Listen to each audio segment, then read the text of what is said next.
We've got your back. So, the third most common thing we see in a chiropractic office, and this is the stuff that comes in every week, is shoulder problems. Yay! Yay! Shoulder. Who wants to hear more about shoulder problems? Okay. Well, sorry. Shoulders are interesting little joints, and it's unlike any joint in your body. It's a very unique joint because it has to be really strong, has to be very flexible, and it has to be able to accomplish incredibly fine movements, okay? So in order to do that, the shoulder area starts obviously with a layer of skin, and there's about a layer of fat, okay? And then it becomes this stuff called fascia, which is your body's wrapping tissue. And then you get into the meat of the issue, or the muscle of the shoulder. And then that muscle kind of morphs into and turns into ligament and tendon that support the shoulder. And then all the way inside this joint, all the way inside between the shoulder blade back here and this little knob here, the little metal part here on this model, there's a thing called the labrum. And every now and then everybody goes like, ooh, what is the labrum? The labrum is basically a round circular ligament that attaches to your shoulder blade and to the humerus, this bone here, the knob, if you will, and it holds the two together. It's the last line of defense from dislocation. The trouble with that is anybody who's ever walked along and had a fall, like that, has driven their arm up like this, and that's exactly what the labrum doesn't like. So typically the most common injuries you see, acute injuries you see in shoulders, they call a slack injury or a slip and fall injury. Where the person goes back, they fall back and they lean on their elbow or they lean on their arm and they dislocate or tear this shoulder right there. Now, that's the thing you got to differentiate, because the thing about the shoulder is gets really confusing is the shoulder responds a lot to what the neck is doing. So if the neck is in trouble, shoulder and neck problems oftentimes work in tandem with each other.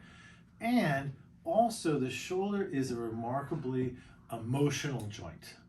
What do I mean by emotional joint, you know?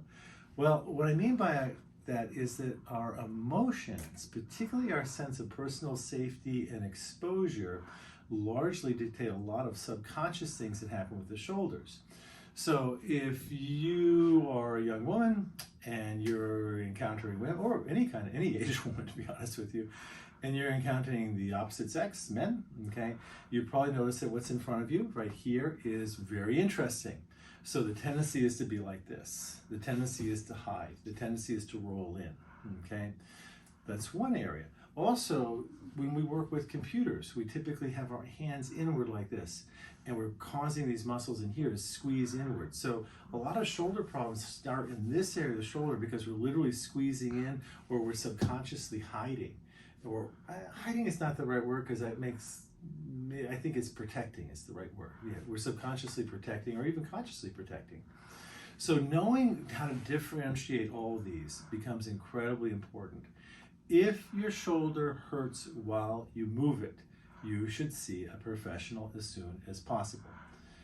Let me say that again. If your shoulder hurts while it's moving, you should see a professional as soon as possible, largely because of that labrum, that little ligament capsule here that holds these two bones together, is remarkably prone to tearing and remarkably prone to injuries. And if it's already hurt, and you do something like throw a ball, which you do every day, or turn the wheel of the car really fast, or slam a car door shut, okay, you're just putting more pressure there, and you can go from 0 to 60, from little problem to out of control really fast.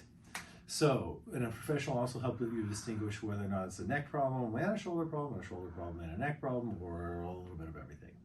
So, peace, love, and chiropractic. I think you get the message. It's a little bit more complicated, and perhaps this one needs a professional evaluation. Thanks so much. Bye-bye.